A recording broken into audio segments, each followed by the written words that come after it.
Hello दोस्तों, स्वागत है आपका अपने यूट्यूब चैनल आउटलाइन क्लासेस पर। मैं राजेश आज लेकर आए हैं डिक्टेशन, जो कि जल ही जीवन पर आधारित है। 90 शब्द प्रति मिनट की स्पीड से रहने वाला है डिक्टेशन। दोस्तों, डिक्टेशन शुरू होगी 3 सेकंड बाद। 3, 2, 1 स्टार्ट। जल और जीवन एक दूसरे के पर्याय हैं।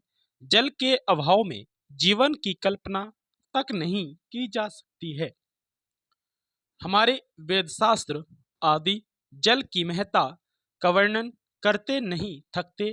ऋग्वेद में जल के संबंध में कहा गया है, अर्थात जल में अमृत है, जल में औषधि गुण हैं। अतः जल को शुद्ध स्वच्छ बनाए रखने की आवश्यकता है। इसी प्रकार अर्थवेद में जल के महत्व को प्रतिपादित करते हुए लिखा गया है, अर्थात भूमि की समरसता के लिए जल संतुलन बनाए रखना जरूरी है।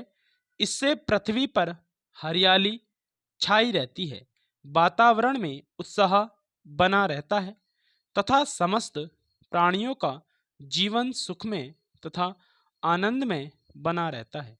परंतु बड़े खेद का विषय है कि मानव ने जल के महत्व को समझने का प्रयास नहीं किया अथवा जानबूझकर समझना ही नहीं चाहा।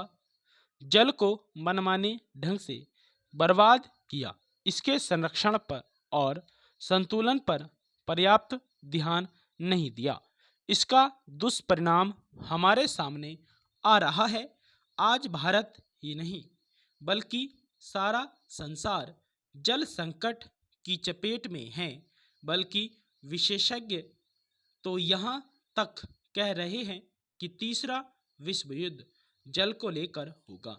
हमने अपने अतिवादी क्रियाकलापों से परंपरागत जल स्रोतों को नष्ट किया है, वहीं जीवनदायिनी नदियों के जल को भी प्रदूषित कर दिया है। जगह जगह पर बांध बना दिए हैं। इसलिए न तो नदियां ही निर्मल रही हैं और न ही सदैव जल नीरा। भूगर्भीय जल का न केवल जमकर दुरुपयोग किया अपितु उसे दूषित भी कर दिया। हम अपने क्रियाकलापों से बाज नहीं आए और जल की समस्या निरंतर गहराती गई। जल के जीवनदायिनी तत्वों में विष घोलकर जल संकट के अलावा जल जनित रोगों को भी आमंत्रित कर दिया। मुझे रीतिकालीन कवि रहीम का एक दोहा याद आ रहा है, जो मैंने 7वीं कक्षा में पढ़ा था। इस दोहे में उन्होंने जल के महत्व को रेखांकित किया है। वह दोहा निम्नलिखित है। इस रीतिकालीन कवि ने पानी के संबंध में कितनी सत्य बात कही है कि पानी के बिना सब सूना है। मानव को जीवित रहने के लिए कदम कदम पर पानी चाहिए, पीने के लिए पानी चाहिए, खाना बनाने के लिए पानी चाहिए, आटा गूंथने के लिए पानी चाहिए, बर्तन धोने के लिए पानी चाहिए, स्नान हेतु पानी चाहिए, खेतों की सिंचाई के लिए पानी चाहिए, पेड़ पौधों को पानी चाहिए, उद्योग धंधों को पानी चाहिए, कल कारखानों को पानी चाहिए।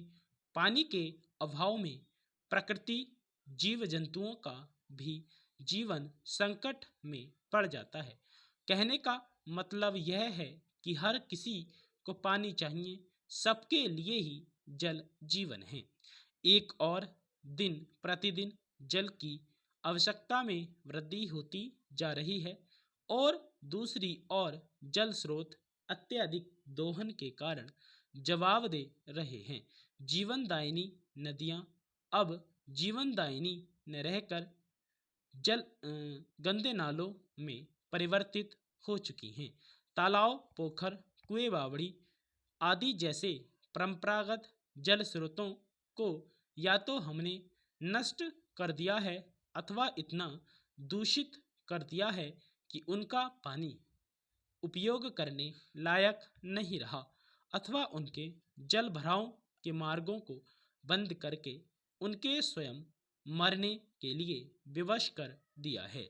भूगर्भ जल का हमने इतना दोहन किया कि जल स्तर अत्यधिक नीचे चला गया। स्टॉप। तो दोस्तों आज की डिक्टेशन समाप्त हुई। दोस्तों अगर आपको हमारा पेड कोर्स लेना है जिसमें कि हम डेली की 6 से 7 डिक्टेशन कराते हैं, ठीक है, लाइव कराते हैं, आपसे रिकॉर्डेड बात को दी जाती है, जब वो लाइव हो जाती है उन्हीं को रिकॉर्डेड दे देते हैं, ठीक है, लाइव कराया जाता है जूम मीटिंग पे, ठीक है, एक एक वर्ड आपको पढ़ा जाएगा जैसे कि आपका ऑफलाइन में रहा। ऑफलाइन से कई गुना ज़्यादा अच्छा इसमें होता है, रेस्पॉन्स मिला है हमें, ठीक है, इतना अच्छा रेस्पॉन्स मिला बहुत ज़्यादा। तो आप एक बार डेमो लीजिए, उसके बाद आप फीस सबमिट कर सकते हैं। आपको इतनी पसंद आएगी ना, ऑफलाइन से ज़्यादा या ऑनलाइन पसंद आएगी शॉर्ट हैंड हमारा करने का जो तरीका है इस पर, ठीक है दोस्तों। तो मिलते हैं अगले डिक्टेशन के साथ। अगर आपको ये लेना है हमारा पेड कोर्स तो इस नंबर पर कॉल कर लीजिए जो आपका थंबनेल पर दिया गया है, ठीक है।